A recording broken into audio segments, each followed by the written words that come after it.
That was the first day. We spent some time there at City Lumiere Hospital for a little bit. We went home and checked on the kids. And my daughters, they're 9 and 11, had been home from school and decided that day that they were going to go play on the upper roof. I guess it was just to have fun. So they were up on the upper roof that's slanted, and we're up there when the first shake happened, and our cook started screaming at them, so they managed to get down, and they are banned from going up there ever again. So scared me when I got home and found that out. The next day we went into town and we saw the buildings that were damaged. I've got some pictures of those. We went to the compound, and that's one of the issues we have is people start talking, and then you know how the rumor mill goes, and it gets worse and worse and worse. But this is what's going on with quakes now. We'll be in bed, and then we'll get a knock on the door. You need to get out now. There's a quake. We heard there's a quake coming. There's another shake. And then, people will go out 2 o'clock. It doesn't matter what time, and they'll go out and lay outside. They can't sleep inside. I think it was 2 days after. It was the 14th that our friend Danielle came and said that he had a friend that was looking for relatives. And at this point, our phone service was off. You can only call emergency calls only. So he said, we want to go to Port-au-Prince, and can we borrow the truck? Pastor has a pretty decent truck. And Pastor said, well, I have relatives too, and I can't get a hold of them. So he said, what do you think, Alyssa? And I said, let's go. So we got into the truck, and we had a truck full of people, and we took food and water with us just in case. And we went to Port-au-Prince, and the closer we got, the worse it got. You could see not only the physical destruction, but you could see the emotional damage that this has done. Many people out, and as Dr. Rutt said, there were many tent cities going up. The first thing we saw when we got into Port-au-Prince was a corpse lying in the middle of the road. And then the medians in the main road were filled with tents that people had put up because it was away from any buildings. As we got further in, more dead bodies everywhere. They were in the rubble. They were lying in heaps. Some people had started to collect them and put them in heaps, so they would be in the middle of the roads, and you couldn't go down those roads then. You just kind of come up on it. It was pretty scary to see, frightening. There were fires, tire fires, but nothing too bad. UN troops were out, and people with the masks. It was pretty crazy. We did manage to find everybody that we were looking for with no major damage. And we brought 5 of Pastor Tolute's relatives home with us because we knew that there was going to be a food shortage. Since then, Pastor and I received a call at some point from City Lumiere Hospital, which is it's a smaller hospital up in Simone.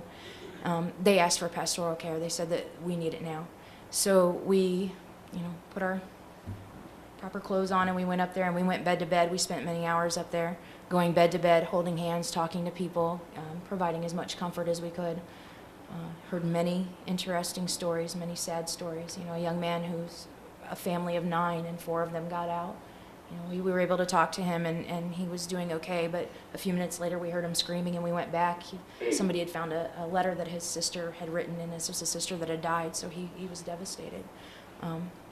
Our friend Nene had a beautiful daughter he always bragged about. She was 18 years old and going to 2 different schools in Port-au-Prince, one for law, one for linguistics.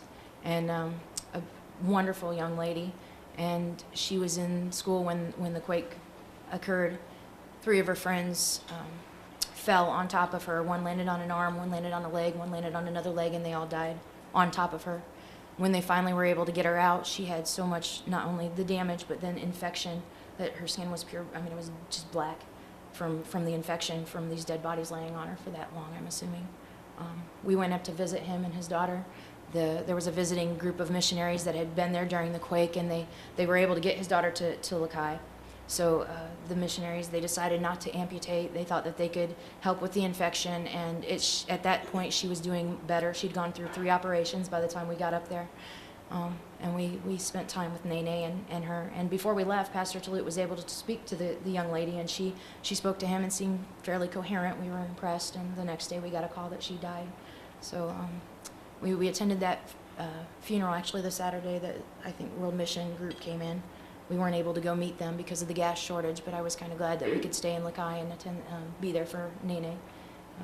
It was a double funeral, actually. There was another young man that was around her age that died, so it was in the Catholic Church. It was quite interesting. You ever attend a Haitian funeral, you understand the women wail in their pain. That's how they get it out. It was a very sad funeral, as they all are. But the needs that we have right now, obviously medical, and yes, the biggest damage that we have is emotional, I think. The people are scared. They're terrorized, and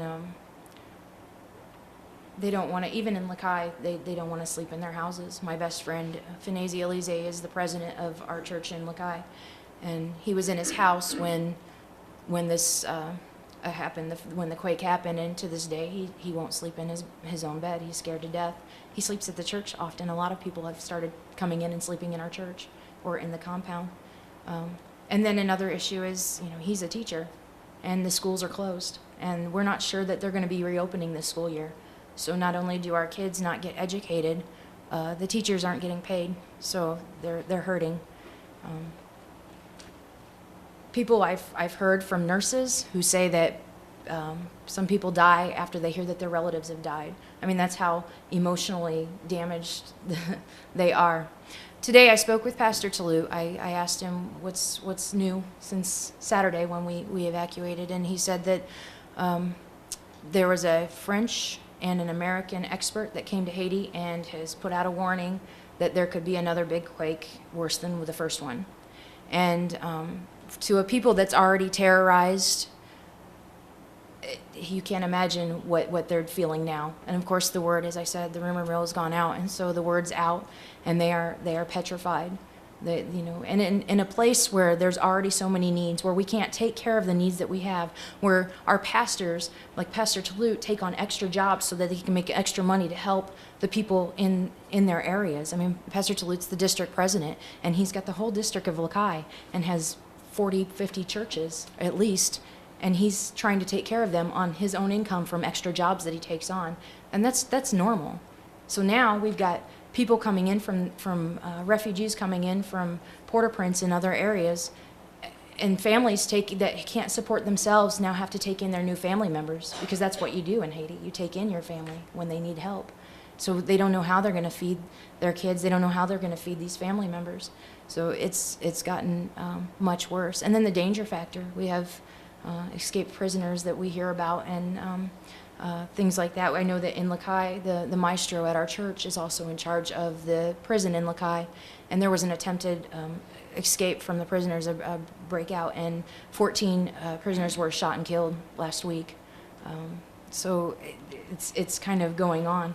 Things that we used to be able to do, I would walk in town. I always had somebody with me, but I would walk around town. I know a lot of the townspeople, having taught English to many people, including UN soldiers. I know people, and I feel rather safe, but now I'm not even allowed to walk at all around town. We lock our doors when we drive at night now, just for safety reasons. We have to be very careful.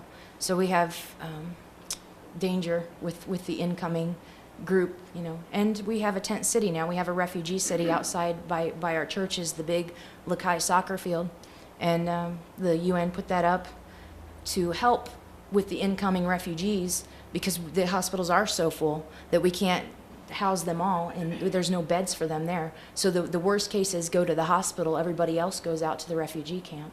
And then even our own church compound, the guest house where the Isidores stayed, the orphanage right there, and the school might as well have been declared unfit by a UN engineer because of the cracks in the walls. They said if there's another big shake that it could go down. So Nora Leone and her husband Leon, and all the orphan kids from our the boys and girls orphanage for the church, and the people from the guest house are all now living in that refugee camp. Many stories that we have, many things, and I think that's about it. Yeah. Mm-hmm.